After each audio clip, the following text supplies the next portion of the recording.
말씀입니다.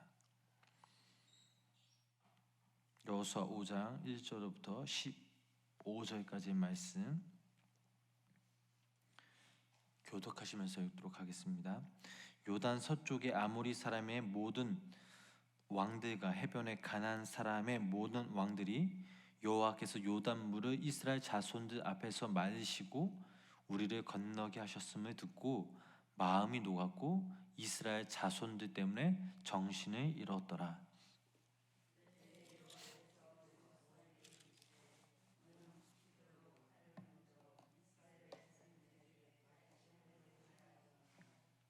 여호수아가 부싯돌로 칼을 만들어 할례산에서 이스라엘 자손들에게 할례를 행하니라.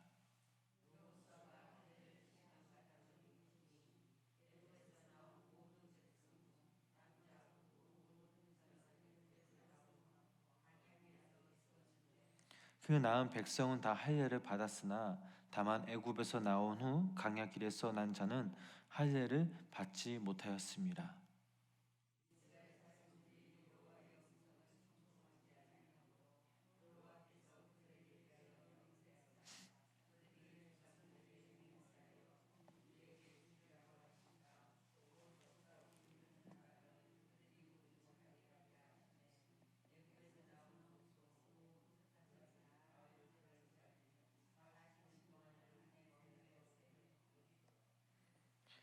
그들이 대를 잇게 하신 이 자손에게 여호수아가 할례를 행하였으니 길에서는 그들에게 할례를 행하지 못하였으므로 할례 없는 자가 되었음이더라.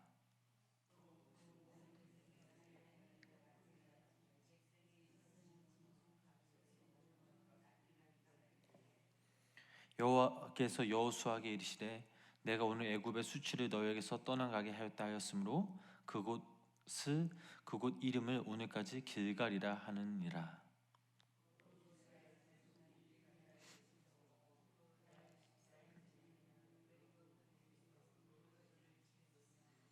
유월절 이튿날에 그 땅의 소산물을 먹되 그날에 무교병과 볶은 곡식을 먹었더라.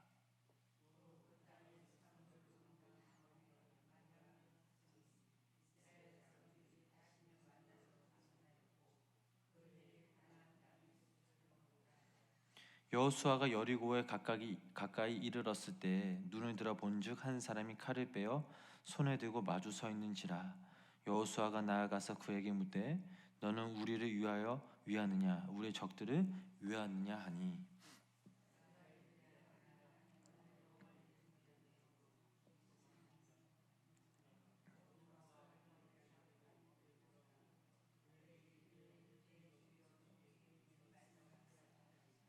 함께 읽겠습니다. 여호와의 군대 대장이 여호수아에게 이르되 내 발에서 신을 벗으라 네가 선 곳은 거룩하니라 하니 여호수아가 그대로 행하니라. 아멘. 오늘도 이 새벽 주님의 전에 모인 성도님들에게 하나님의 크신 사랑이 함께 하시길 주님의 이름으로 간절히 소망합니다. 지금까지 우리가 여호수아의 그 말씀을 정리해 보면 이스라엘 백성들은 광야에서 40년을 훈련받은 후 요단강까지 오게 되었습니다. 요단강을 건너가기 앞서 하나님께서는 여호수아 이스라엘 백성들에게 3일 동안 그곳에서 유숙하라라고 말씀하셨습니다. 유숙하면서 이스라엘 백성들 중 그 누구도 어떻게 요단강을 건너갈 계획이냐라고 물어보는 사람이 없었습니다. 그들이 광야 생활 40년을 하면서 깨달은 것이 있다면 하나님이 우리와 함께 하시고 분명 하나님의 방법으로 그 일을 행하실 거란 그 믿음이 있었기 때문입니다. 하나님은 드디어 여호수아와 제사장들에게 하나님의 언약궤를 앞세우고 요단강을 들어가라라고 말씀하셨습니다. 그래서 제사장들은 그 언약궤를 메고 요단강가에 들어가니 그 요단강이 끊어져 쌓이기 시작했고 수백만 명의 그 이스라엘 백성들은 요단강을 건너가게 되었습니다.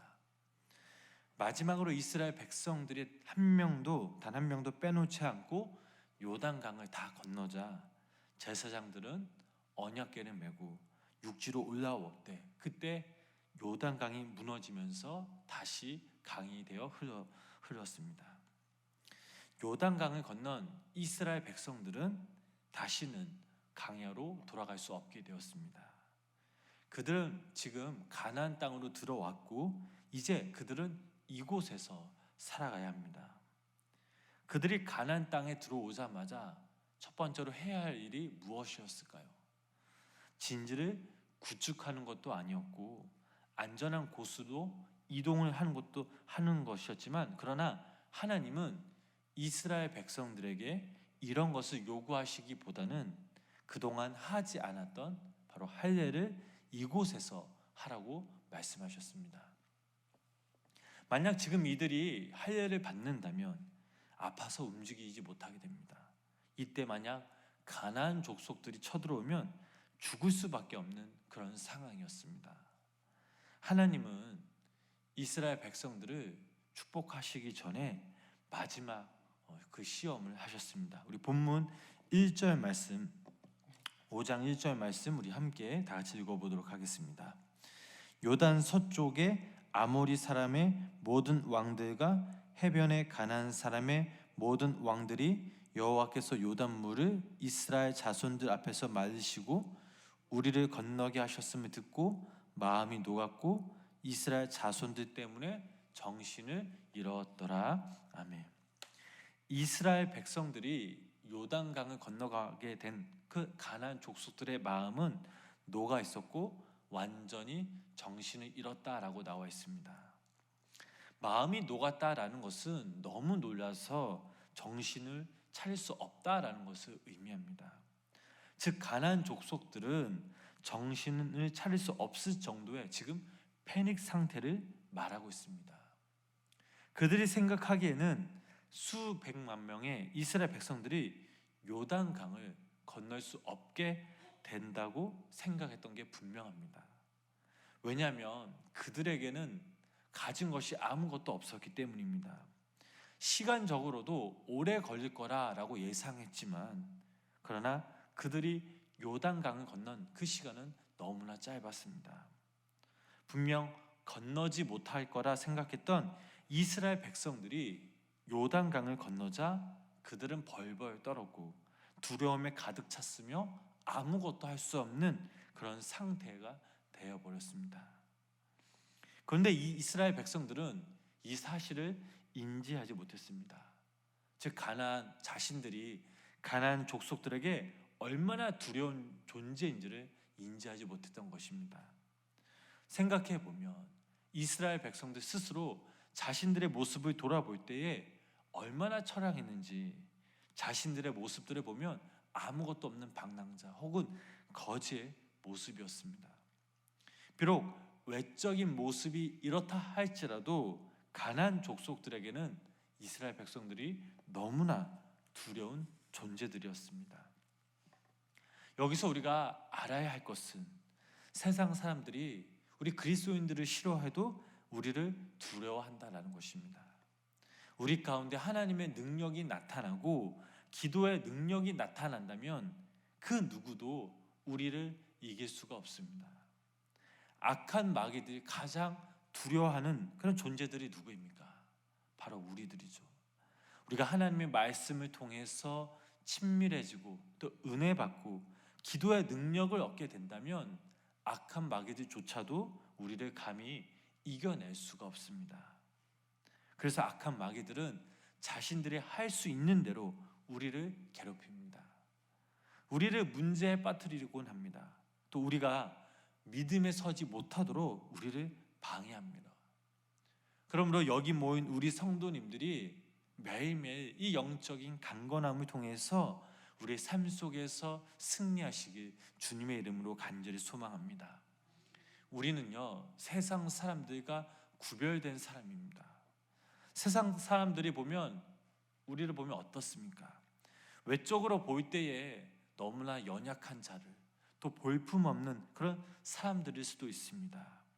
그러나 우리가 세상적으로 가지지는 않았지만 그럼에도 우리가 하나님의 말씀을 붙들고 하나님께 날마다 간구하며 믿음으로 나아갈 때 우리를 통해 하나님의 능력이 나타날 때 세상은, 그리고 세상 사람들은 우리를 두려워하게 됩니다. 그러므로 우리가 지금 이 현 시점에서 먼저 정신을 차리고 말씀을 붙들고 주님 앞에 나아가시는 우리 귀한 성도님들 되시길 간절히 소망합니다. 계속해서 우리 본문 2절 말씀 함께 읽어보도록 하겠습니다. 그때 여호와께서 여호수아에게 이르시되 너는 부싯돌로 칼을 만들어 이스라엘 자손들에게 다시 할례를 행하라 하시매. 아멘. 2절 말씀을 보니까 하나님께서는 여호수아에게 부싯돌로 칼을 만들어서 할례를 행하게 하십니다. 왜 하나님께서는 부싯돌 할례를 행하게 하셨을까요? 그것은 이스라엘 백성들이 아직까지 그 새로 된 칼을 쓰지 않았기 때문입니다. 그들이 애굽을 떠날 때는 청동기 문명이었습니다. 만약 동으로 된 칼에 녹이 있어서 할례를 행하면 상처가 곪을 수 있습니다. 그래서 하나님께서는 여호수아에게 녹이 없는 부싯돌로 칼을 만들라고 하신 것입니다. 어찌 보면 지금 그들이 살아가고 있는 이 시대는 청동기 시대 혹은 석기 시대입니다. 이스라엘 백성들이 광야 40년 동안 가나안 사람들은 철로 된 칼을 쓰고 있었고 철로 된 병거까지 가지고 있었다고 합니다. 광야에서 40년 동안 훈련을 받는 동안 시대가 넘어가 버렸습니다. 아니 어찌 보면 이 40년보다 더 10년 이상 더 뒤지고 있었던 것입니다. 이스라엘 백성들이 하나님의 말씀으로 훈련을 받는 동안 세상은 너무나 빨리 변해버렸습니다. 이스라엘 백성들이 이 시대에 뒤떨어진 것을 따라가려면 몇십 년을 뛰어가도 부족합니다.